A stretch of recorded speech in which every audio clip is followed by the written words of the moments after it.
and let me know. All right, everyone. So first we are going to see the structures that are passing through the diaphragm. All right, diaphragm we all know is a structure which is present between the thorax and abdomen. All right. So there are specific openings through which certain structures are passing through diaphragm from the thorax to the abdomen and vice versa. So these openings mainly are the vena cava hiatus. Hiatus basically means opening. So vena cava opening is there, esophageal opening is there, and aortic opening is there. So vena cava, esophagus, and aorta are the three main structures passing through them, and these are the three main openings. Additionally, there are two more things. One is the foramens of uh, Morgagni on the right side and foramen of Larry on the left side.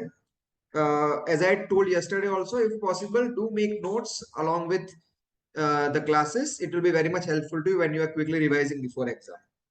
Okay, the structure passing through the diaphragm, mainly three openings: vena cava opening, esophageal opening, and opening for aorta, also known as hiatus. All the openings are known as hiatus. So vena cava hiatus, the esophageal hiatus, and aortic hiatus. Additionally, as I told, there is foramen of Morgagni and the foramen of Larry. If it is asked you where they are present, right side is foramen of Morgagni and on left side there is foramen of Larry. And other opening is the minor apertures which are present. All right, now what structures are passing through which foramen? So first, if we talk about the vena cava opening, which is present in this center area, center tendon. Okay, so through that the structures passing are inferior vena cava, as the name suggests, it is vena cava hiatus. So through that the structure which are passing are inferior vena cava and additionally right phrenic nerve. So vena cava opening, inferior vena cava, and the right phrenic nerve is passing through the vena cava hiatus. All right. Through the esophageal opening, we have esophagus, main structure passing through it. Additionally, anterior and posterior vagal trunk or vagus nerve is passing through the esophageal hiatus. Okay, this main two things you need to remember: esophagus and anterior and posterior vagal trunk are passing through it.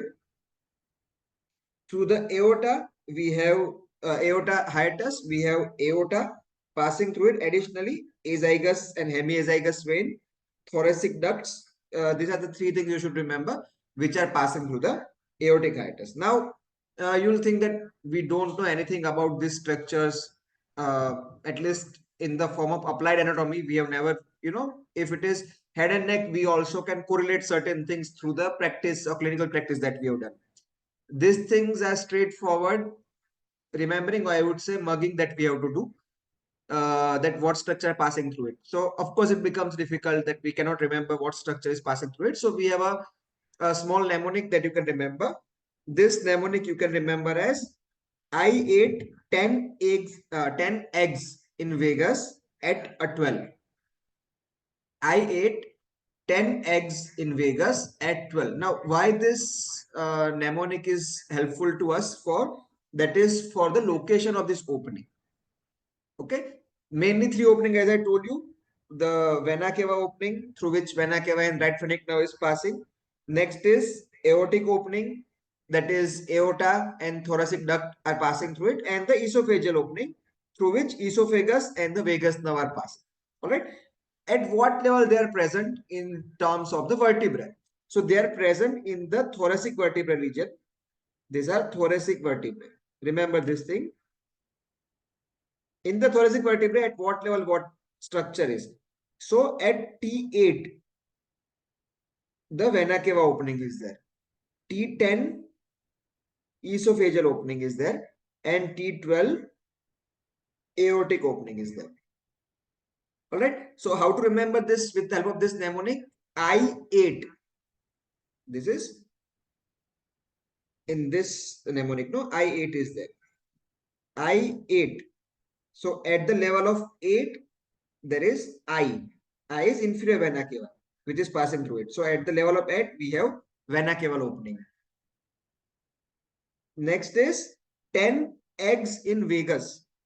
So 10 is for the level of the vertebrae, T10, and eggs in vagus is helpful us in remembering esophagus and vagus nerve is passing through it. Okay, and the level of 12 at 12, that means in the aortic opening, the aorta is passing at the level of T12.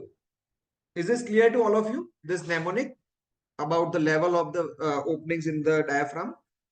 Yes, sir. Yes, sir. Yes, sir. All right. Uh, so I told you about this different openings which are there in the diaphragm and what all structures are passing through it. But at least basic things passing through that you should remember. At the from the vena cava opening, inferior vena cava and right phrenic nerve is passing through the esophageal opening, esophagus. So if you remember, no, vena cava opening. So its name itself is vena cava opening. So what passes through it? Inferior vena cava. Additionally, right phrenic nerve you have to remember.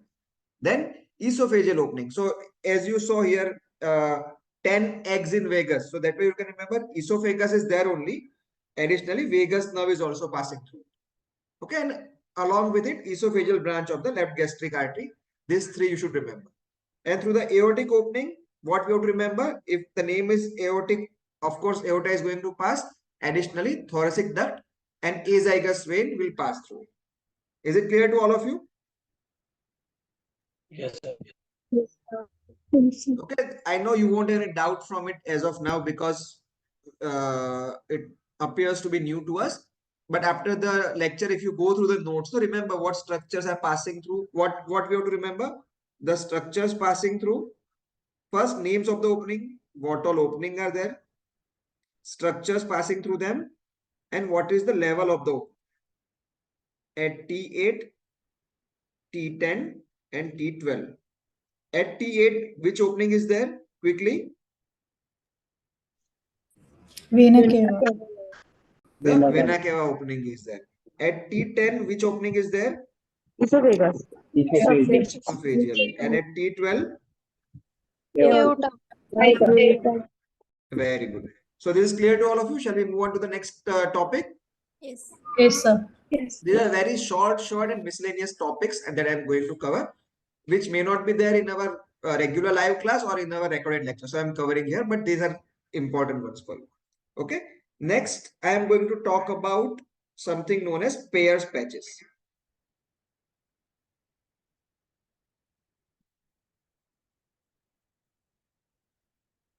Okay.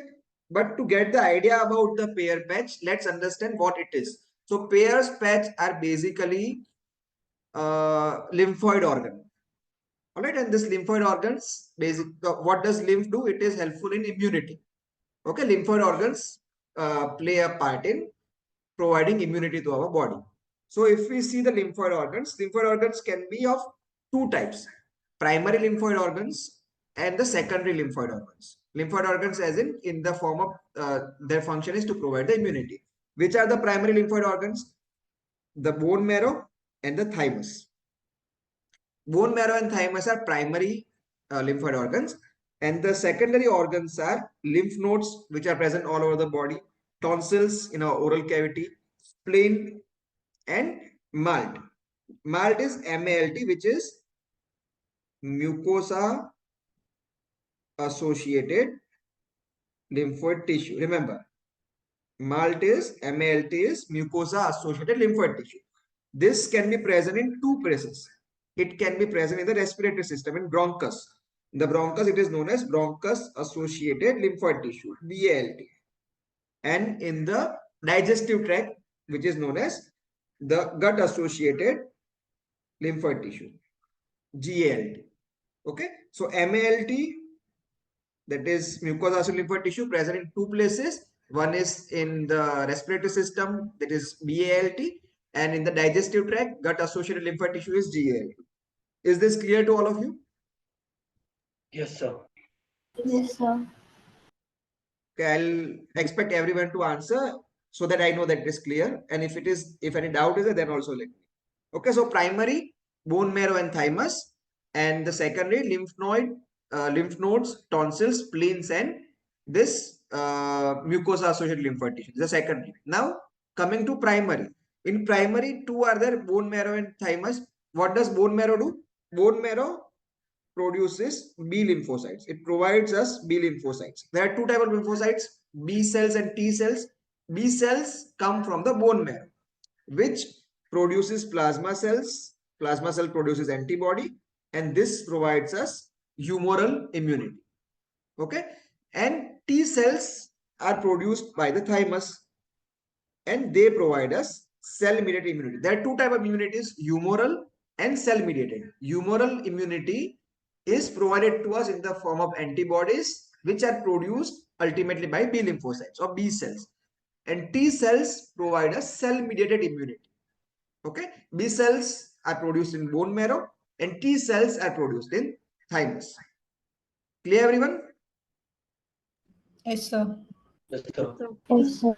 Now, if any one of you can tell me, those who attended yesterday's class, this thymus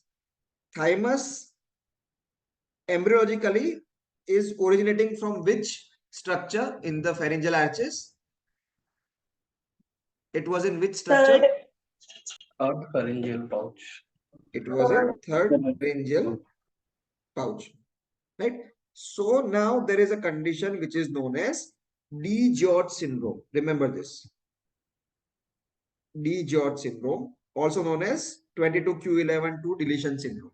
So what happens in this syndrome is there is deletion of chromosome 22. During the development, this chromosome 22 gets deleted. What does it do? It causes developmental defect in the third and fourth pharyngeal pouches. Okay, as we know, third and fourth pharyngeal pouch, different structures are formed. Superior parathyroid, inferior parathyroid, thymus, all these structures are being developed from it. Now, because of this, the thymus fails to develop. The thymus fails to develop. It does not form only. Now, if thymus doesn't form, that means the person will not have T cells. Everyone getting it? Yes, sir. Students? Yes, sir. Because the thymus itself is not there in the body, the T cells which are providing us immunity will be absent in these patients with the DiGeorge syndrome. So these patients will have recurrent and multiple bacterial infections. This condition is known as DiGeorge syndrome. This is applied part of it. Clear, everyone? Yes, sir. Yes, sir. Yes, sir. Okay. Now coming to the, so this bone marrow we have seen providing B cells, this thymus we saw, T lymphocytes. Then coming to the secondary organs, lymph nodes, which are there all over the body. Then there are tonsils. How many type of tonsils are there? 4. Which they are forming pairs. This like 4 type of this lymph nodes are there. Okay, they are forming wall-layers ring.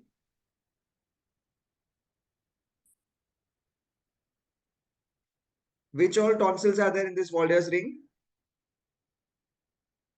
Palatine tonsil, tubal tonsils. Palatine, Tonsil, lingual tonsil. tubal, then Pharyngeal, pharyngeal and lingual. Pharyngeal tonsil, lingual tonsil. pharyngeal and lingual. These are the 4 type of tonsils which form the ring which is known as Wall-Layers ring. So if you see its diagram in oral cavity,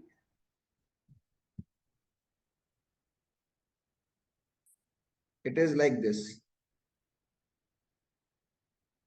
This is Wall-Layers ring. Okay. This one is which tonsil? This is tongue. Okay. This is lingual tonsil. These two are, Pharyngeal tonsil. they are palatine tonsil. Palatine tonsil. Okay. These two are, Tubal tonsil. they are tubal tonsil present in the nasopharynx. And the last one is Pharyngeal.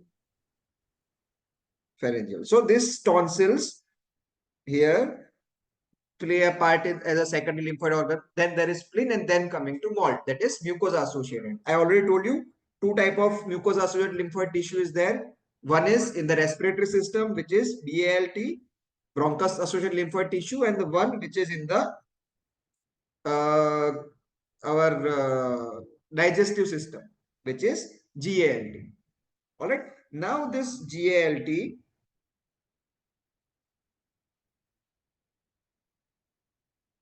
is formed by the lymphoid tissue, which is known as Peyer's patch. This lymphoid tissue, the gut associated lymphoid tissue, is known as Peyer's patch, and it is present in ileum. Remember, if it is asked to you what is the location of the Peyer's patches, it is present in the ileum. All right. What does it do? It is lymphoid tissue. That means basically it is taking part in the immunity. So there is one thing that you should know about this Peyer's patches is M cells. M cells are also known as microfold cells. Remember this. What does this M cell do? M cell, they transcytose the antigen. So let's say this is lumen of the intestine. This is cross section. If this is intestine, this is the lumen part. Okay. This is the cross section that we are seeing here. This is the lumen of the intestine through which all the food is passing. All right. This is lumen. And these are all villi of the ileum that we are seeing here. In this, on the epithelium, there are cells known as M cells or microfold cells. Microfold cells, whatever antigen is there, antigen is passed by this M cells, and they are sent to the Peyer's patch. So antigen is sent to the Peyer's patch, where this there is presence of antigen presenting cells, APCs. And in detail about this, you learn in pathology. But remember, there are cells known as APCs, which is antigen presenting cells. So antigens are presented to them through M cells. They'll go to the Peyer's patch. APCs will phagocytose them. That means they'll catch them within it. What is phagocytosis? If this cell is there and this structure, if it phagocytose means it is eating it out. It will eat it. It will enter this cell, and then this cell will go to the T cells, which will do the T cells and B cells, which will do the needful formality further. All right. So this is the function of the immune system, which is present in our digestive tract, which is known as gut associated lymphoid tissue, and that particular part or the patch is known as Peyer's patch. Is it clear to all of you about the Peyer's patch? Yes, sir. Yes, sir. Everyone? Yes, sir. Amala, is it clear to you? Yes, sir. All right. One more thing about Peyer's patch that we should remember is where are they absent when we are talking about the intestine. So they are absent in the colon. If it is asked to you the location where Peyer's patches are not there, it is there, not there in the colon. So in other part of the digestive tract, somewhat quantity is there. So in the other part of intestine, it is there, but in colon it is not there. And predominantly they are present in which part of intestine? It is there in the ileum. Okay, so predominantly present in ileum, totally absent in colon. Clear, everyone? Yes, sir. Yes. Okay. Yes. Next thing about pelvis and perineum. So there was one image-based question from this which was asked in exam. So I have covered it here. So remember, this is abdomen. Okay, below the abdomen, which part is there? It is known as pelvis. Okay, and below the pelvis, we have the area known as perineum. This pelvis and perineum is separated from each other by the structure known as pelvic diaphragm. Remember this. This is pelvis, this is perineum, and it is separated from each other by this structure which is known as pelvic diaphragm. Is it clear, everyone? Yes. Yes, sir. Sir. These are certain things that we have to remember anyways, but and its applied part, it's MCQs we are going to discuss once this theory part gets over. Okay, but just remember, between the pelvis and the perineum, there is a delineating structure present, which is known as pelvic diaphragm. What muscles are present in pelvic diaphragm? It is levator ani. Remember, pelvic diaphragm is formed by levator ani and ischio-coccygeus muscle. If you want, you can just make a small note of it. Which muscles contribute to formation of pelvic diaphragm? The levator ani and ischio-coccygeus muscle are the ones which form the pelvic diagram. Now in exam, like this image-based question had come, and from the image we were supposed to answer that identify pelvic diaphragm. So this structure that you are seeing, this oblique structure like this here. This is pelvic diaphragm because it is separating the pelvis from the perineum. Okay, what muscle forms it? It is levator ani and ischio-coccygeus muscle. Clear, everyone? Shall we move on to the next topic? Yes, sir. Next, about ligaments of liver. So the whole anatomy of liver, like from that, not much questions are coming from it, but from this one question has come image-based question. Like this, the question comes and they pinpoint on particular ligament and they ask you to identify the ligament which is there in the image.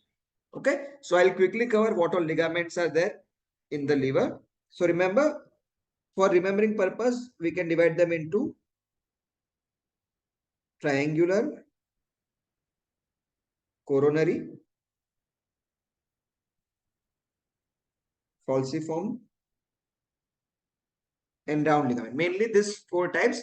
Additionally, if you see, if you want to go in much depth, there is ligamentum venosum. Here you can see ligamentum venosum is there. All right. Now, triangular can be triangular. There are two triangular, right and left triangular ligament. Coronary, there are two, superior and inferior coronary ligament. Then falciform, then round, and then ligament venosum. So, what all? How to identify them? So, if you see this image of liver, you are seeing it from anterior perspective. All right. So, we have this is right side. If the person is standing like this is the liver anatomically. This is person's right side. This person's left side. This is right hand. This is left hand. So, on the right side, this ligament here is right triangular, and this ligament here is left triangular ligament. So right and left triangular done, then coronary ligament. So if you see on top, so you can remember above the liver we have the thorax where the heart is there. So heart is associated with coronary structures. So on the top of it, on the top of liver, the ligament which is there, it is coronary ligament, or you can say superior coronary ligament. If you see on top, this is superior coronary ligament. And if you see this, it is, you are looking at this liver from the inferior perspective, from below the liver you are seeing. So superior was there, this on the inferior side, this is the inferior coronary ligament. This one, this is inferior coronary ligament. So superior and inferior coronary ligament is done, and the area between the superior and inferior coronary ligament is known as bare area. That means it is not covered with anything else. So right and left triangular ligament, superior and inferior coronary ligament, the one which is going from top to bottom and it is dividing the liver into right and left part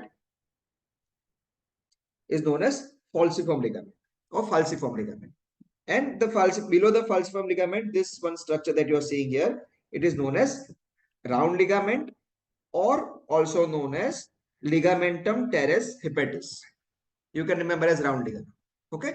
So which all ligament done in triangular right and left, in coronary superior and inferior, falciform ligament that is going from top to bottom, round ligament, and ligamentum venosus also is there. This is ligamentum venosum, but no need to go into much detail about it. So these ligaments are clear to all of you, students? Yes, sir. Yes, sir. If Yes, sir. if Yes, this sir. is liver, okay, and we are seeing from front. Okay, which ligament will be here? This is right side, this is left side. This is which ligament? Right. Right triangle. Right triangular. This side there would be Left left triangle. triangular. Okay, which ligament is this? Falciform. Falciform ligament. Which ligament is this?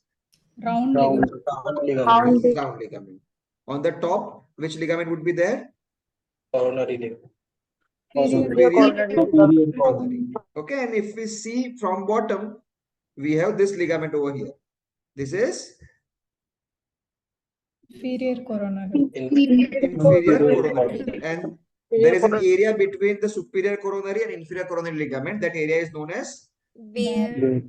superior inferior coronary. In between the area is known as bare. Bare means it is not covered with anything. Okay, that is known as bare area. So is it clear to all of you about these ligaments? Yes, sir. Great. Yes. Okay, next is about ears. Okay, so ear we know it is divided into three parts: outer ear, middle ear, and inner ear. What does outer ear contain? The outermost part is pinna of a ear, and then this area is there, which is known as, what is known as this area? Auditory tube. Auditory tube or external Meatus. acoustic meatus. Okay, that is the external part. What all things we are hearing, it is covered, like it is collected through the pinna, and the sounds are sent in through the external ear to the middle ear. Okay, between the external ear and the middle ear, we have this membrane. What this membrane is, anyone can tell me? This eardrum is also known as which membrane? Tympanic membrane. It is tympanic membrane. Okay, and at tympanic membrane we have three bones attached. Which three bones are there? Malleus, incus, and stapes. Malleus, incus, and stapes. Out of, if you remember from yesterday's class, out of these three, which one is like, pick odd one out of these three? Which one would be the odd one out from developmental point of view? Stapes. Stapes arises from which pharyngeal arch? Second. And the malleus and incus from First. first. Correct. Which muscle is attached to the stapes? Stapedius. Stapedius. What is the function of stapedius? Quickly. What does it do? It dampens the sound. Okay. Yes. Which nerve supplies stapedius? Which nerve? Nerve of the second brachial arch. It will be facial nerve. So whenever there is facial nerve paralysis involving stapedius, there will be a condition that I had told you yesterday. Anyone remembers what the condition is? Do you have written in your notes? Yes, hyperacusis. Very good. So what happens in hyperacusis? Sound louder than normal. Yes, it becomes like even the normal sound appears to be very much of higher frequency. Okay, so this is the middle ear part that we just now saw. Steps, malleus, incus, three bones are there. Except for these bones, this cavity is filled with what structure? Anyone knows? It is filled with air. Remember, the middle ear is filled with air. It's a cavity. It is not filled with any kind of fluid, just an air. And then this tube is there attached to the middle ear. Which tube it is? It is eustachian tube. Eustachian tube connects the middle ear to what structure here?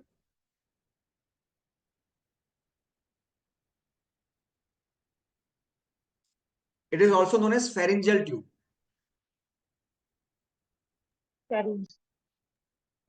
Correct. It is connected to pharynx. But pharynx has three components. So which component is it is connected to? What are the three parts of pharynx? Pharynx.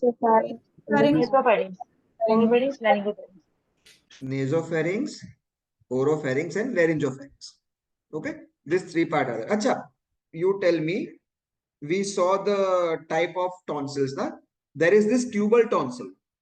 Like, what is this tubal tonsil? What is the location of the tubal tonsil? Anyone can tell me? Now, why it is like it is there in nasopharynx, but why it is known as tubal tonsils? Because these tubal tonsils are located on this pharyngeal, this nasopharyngeal opening is there, no, of this eustachian tube. At here, their location is there. This nasopharyngeal tube or eustachian tube is there, no, its location is with them. That's why they are known as tubal tonsil. Got it? So this way, 2-3 questions you can answer. One, the eustachian tube opens where? In pharynx. Which part of pharynx? Nasopharynx. Nasopharynx. It opens in nasopharynx. At the opening of the eustachian tube, which tonsils are there? Tubal tongue. Tubal tonsils. Very good. Is it clear to all of you now? Yes, sir. Everyone? Yes, sir. Yes. Okay. So that covers the middle ear and then the inner ear. So this inside in the bone, this structure we are seeing is the inner ear. Now this inner ear can be divided into two parts for understanding and anatomically also. Vestibule and cochlea. Okay. This structure that you are seeing here is cochlea.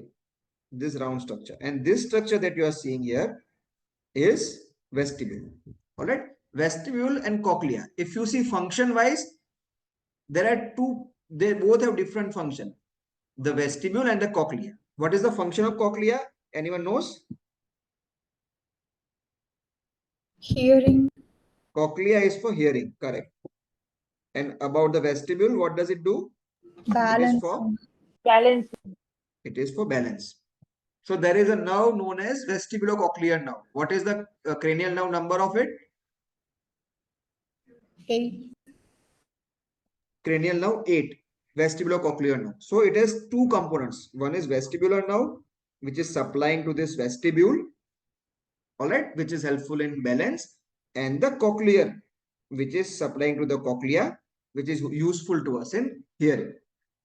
All right. Now this cochlea and the vestibule together, the inner ear, it is known as labyrinth. All right.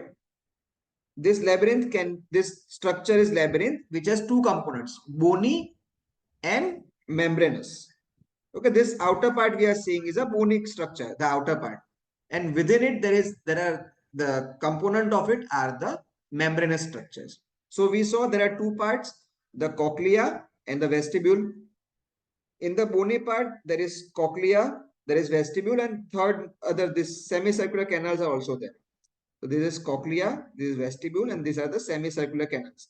They are all part of bony labyrinth, bony part. All right. What is within them? All right. In the cochlea, we have cochlear duct here. The membranous part is duct present within them. In the semicircular canals, here we have semicircular ducts which are there. And in the vestibule, there are two structures which are known as article and saccule. So just remember, article and saccule, they are membranous counterpart of vestibule. Membranous counterpart of semicircular canal is semicircular duct. And membranous counterpart of the cochlea is cochlear duct. As I told you, the cochlea is useful for sound.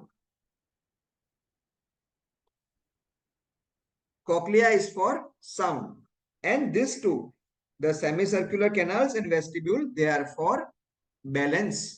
Okay. And specifically, what is the difference between them? If you talk about the vestibule, vestibule is helpful in detecting linear movements and maintaining static position of the head. We should get an idea, no, that the head has to be static. If that gets disturbed, if this endolymph which is present within these structures, if it starts moving, then you'll also start getting vertigo. All right. So what detects the linear movement and maintains the static position? It is vestibule. Okay. And what detects the rotational movements of the head? It would be semicircular canal. Is it clear, all of you? This function of it? Yes, sir. Yes. Okay. Now, if we see cochlea, there are three things. The lower part, there's three components. Two are bony components, upper and lower one. Lower one is scala tympani, upper one is scala vestibuli, and the middle one, the membranous part, is known as scala media or cochlear duct. Remember, cochlear duct and scala media are same thing. Okay. Within scala media, there is a structure known as organ of Corti. This structure here you're seeing is organ of Corti. Organ of Corti, below it, it has this scala tympani and its membrane, which is known as basilar membrane. So you can say the organ of Corti rests on the basilar membrane. Remember, organ of Corti is end organ of hearing. All this vibration which are passing through all these places ultimately reaches here in the organ of Corti, through which all this our cochlear nerve is connected, and it will send the signals to the brain about what we are hearing. All right. So organ of Corti is end organ of hearing, and it is present in cochlear duct or in the scala media. It is present in scala media, and it is resting on the basilar membrane, and its roof are two membranes. The racenar membrane is there, and tectorial membrane is also there. What is organ of Corti made up of? There are two type of cells. It has rods and hair cells. Rods of Corti and hair cells. And what is the function of organ of Corti? As I told you, it is the end organ of hearing. It has connection by the cochlear nerve, and that's how we perceive the sound. All right. Is it clear to all of you? Yes. Yes. Everyone? Snehashri? Yes, sir. Kashika, is it clear?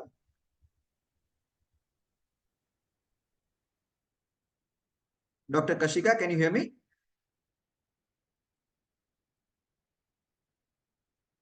Bhavna? Yes, sir. Okay, I hope it is clear to all of you. Now, shall we Yes. discuss some MCQs for the topics that we have discussed? Everyone? Yes, sir. Yes. Yes, Okay. sir. So, let's say this first question. Which structure passes through the vena cava opening of the diaphragm along with the inferior vena? Right phrenic nerve. It is right phrenic nerve. It Right. passes at which level? T8. T8. T8. Okay. What all structures are there? T8, T10, T12. T12. At T8, which opening was there? Vena cava opening. At T10, which opening was there? Esophageal opening. Esophageal. Esophageal. And at T12, Aortic. aortic. From T8, what all structure passed? Inferior vena cava and Right. right phrenic nerve. From T10, this esophageal opening, what all structures were passing? Anterior posterior. Esophagus and vagus nerve. Vagus. All right. Along with T12, what was passing? Aorta. Aorta. At T12, aortic opening, aorta and Azygous vein, hemizygous vein, thoracic azygous duct. vein and thoracic duct. Okay. So answer to this would be right phrenic nerve. Clear, everyone? Yes, sir. Very good. Okay. Pairs patches are seen in Ilium. Ilium. Ilium. Very good. Which cells are there? Like in the ileum. M If this cells. is pairs patches, which cells allow the antigens M to pass cells. through here? M cells. M cells are, what is the actual full name of M cells? Microfold Microfold cells. cells. Very good. Microfold cells. What do? They take the antigen from here and send it to the pairs patch. In pairs patch, which cells are there? Antigen presenting cells. APCs. And the presenting cells, they do the phagocytosis. and then they take them to the T cells and B cells. Clear, everyone? Yes, sir. Yes, sir. Okay. Pairs patches are absent in. Colon. Colon. Colon. Very good. Okay. DiGeorge syndrome is due to Chromosomal anomaly. Malana.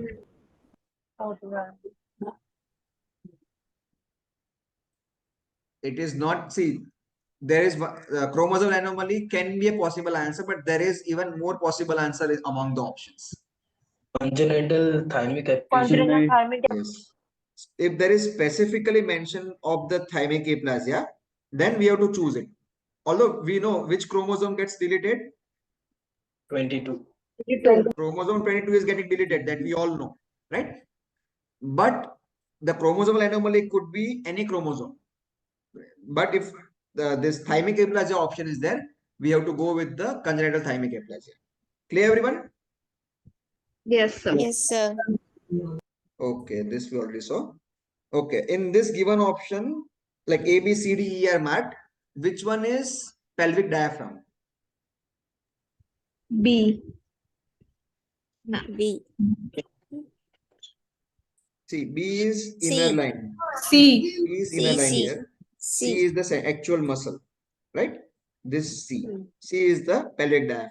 Which muscles from pelvic diaphragm? Levator and a levator. And Ischiococ. Ischiococcus. Isococcus. yes, correct. So I that forgot. forms the pelvic diaphragm. Clear, everyone? So if the same question is repeated, at least you'll be able to answer this question. Clear, everyone? Shall we move on to the next question quickly? Yes, sir.